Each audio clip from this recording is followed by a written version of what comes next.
आवाज खाली. तू कोणाशी बोलतोय कळतंय का रे तुला? नाही कळत. कोण बे तू?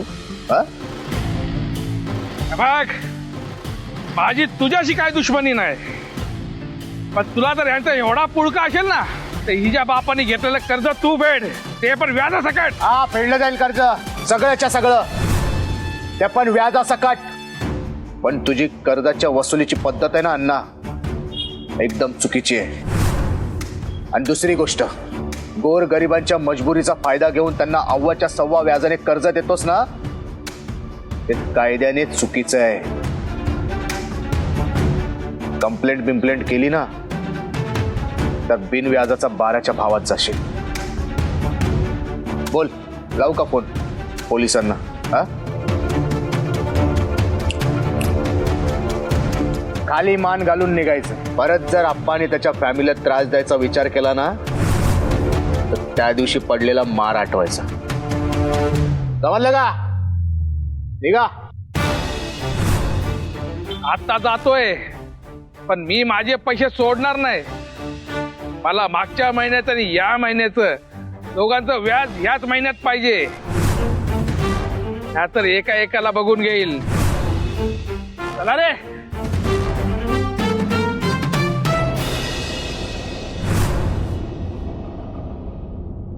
ओ मॅडम, टेन्शन नका घेऊ, आपण आहेत.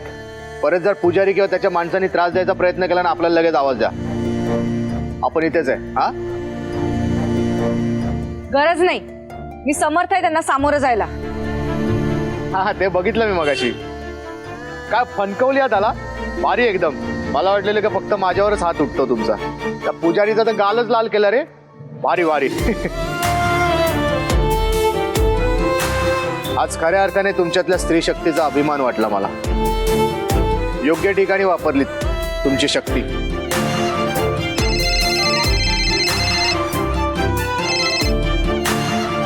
हा वहिनी साहेब, बोला. हा, लगेच लगेच निघालो. वस्तऱ्या, नंदू, इथेच थांबा, लक्ष ठेवा. काय? हा, चला येतो मी.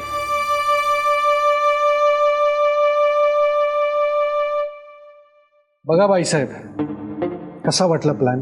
छान, एकदम उत्तम उत्तम. बॉस, वहिनी बॉस, हा नकाशा कसला आहे? नाही म्हणजे माझं चांगलं काम बघून तुम्ही मला व्हाईट हाऊस बांधून देणार आहात का? म्हणजे व्हाईट हाऊस बांधून देणार असाल तर एक सांगायचं होतं की त्या व्हाईट हाऊसला व्हाईट रंग नको. म्हणजे मला सूट होईल, मला शोभेल आणि माझ्या पक्षाला सूट होईल ना असा रंग मारून द्या. बॉस, व्हाईट हाऊस जाऊ दे, माझी काळी दाढी सोडा, आता नाही बोलणार मी.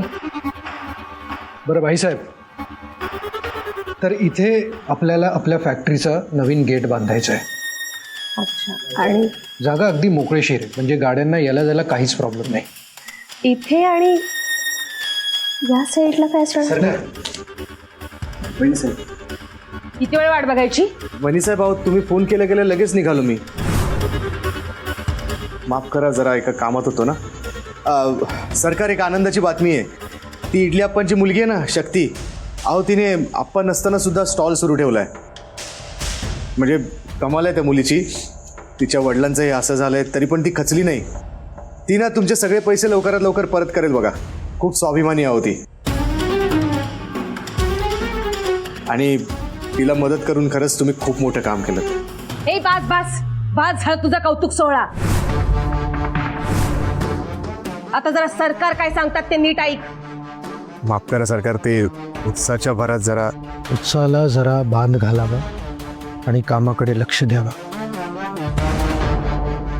नकाशा बघा, इथे आपली जी फॅक्टरी होणार आहे नवीन, त्या जमिनीचा नकाशा आहे आणि इथे फॅक्टरीचं मेन गेट असणार आहे. लवकरात लवकर कामाला लागायचं. या ठिकाणी जितकी दुकानं आहेत हटवायची. या जागेवरची दुकानं हटवायची, पण ती दुकानं कायदेशीर काय? जागा कायदेशीर आपली आहे. दुकानं बेकायदेशीर ठरतील, तुम्ही कामाला लागा. मग तर काहीच प्रश्न नाही सरकार, लगेच कामाला लागतो मी. आहे कुठे ही जागा? मार्केटमध्ये जिथे तुझ्या त्या इडली अप्पाचं स्टॉल आहे ना तिथे. म्हणजे आप्पांचा स्टॉल हटवावा लागणार. अर्थात गेट तिथेच होणार आहे. पण सरकार पण काय तुझी काही अडचण आहे का?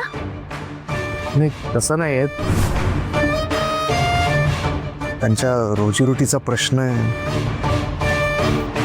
प्रश्न तर फॅक्टरीत काम करणाऱ्या कामगारांच्या रोजीरोटीचा पण आहे. असं नाही सरकार, पण ए तुला जमणार आहे का नाही ते सांग. मी बघतो, मी बोलून बघतो त्यांच्याशी. एक मिनिट बोलून काय बघायचं. जागा आमच्या नावावर आहे, अतिक्रमण झालंय, कायद्याने आम्ही ती दुकानं हटवू शकतो. तुला काही प्रॉब्लेम आहे का? नाही. हो पटापटा कामाला लागा, चला लवकरात लवकर.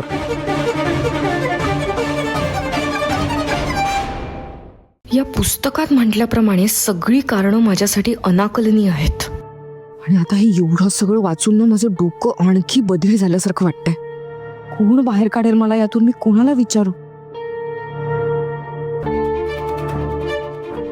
हाय शक्ती. Hello ma'am.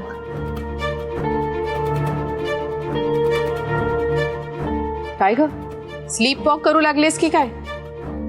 झोपेत चालतीयस? मॅम मला ना खरं तर काहीच कळत नाहीये. म्हणजे याआधी हे सगळं माझ्यासोबत कधीच झालं नाही. मागच्या 2 रात्रींपासून मी झोपेत घराबाहेर चालत जाते आणि दोन्ही वेळेस 2 वेगवेगळ्या घरांसमोर जाऊन उभी राहिली. म्हणजे बघा ना, आधी ती देवीच्या रूपात दिसणारी बाई आणि आता हे असं झोपेत चालणं. कशाचं कशाशी काय कनेक्शन आहे हेच कळत नाही. मला आता खूप भीती वाटायला लागलीये. हे सगळं असंच चालू राहिलं तर मला कदाचित वेड लागेल. नाही शक्ती, मी समजू शकते. हे असं अनयुज्युअल अनपेक्षित काही घडलं ना की मनावर ताण येतोच. मॅम मी कुठल्या मानसोपचार तज्ञांकडे जाऊ का? म्हणजे या सगळ्यावर काहीतरी मार्गदर्शन मिळेल आणि काहीतरी तोडगा निघेल. तुला माझ्यावर विश्वास नाहीये का शक्ती? नाही मॅम तसं नाही, पण हे बघ, तू या पुस्तकातही वाचलं असशील. हा जो तुला झोपेत चालायचा विकार आहे ना, तो कदाचित अनुवंशिक असू शकतो. अगं तुझ्या घरी तुझ्या आईला किंवा तुझ्या वडिलांना असं काही होत होतं का? मॅम आता ते मला कसं माहिती असणार? मला तर माझे खरे आई वडील कोण आहेत हेही माहिती नाही. म्हणूनच मी मागे तुला म्हणलं होतं, या सगळ्याची उकल तुला तुझ्या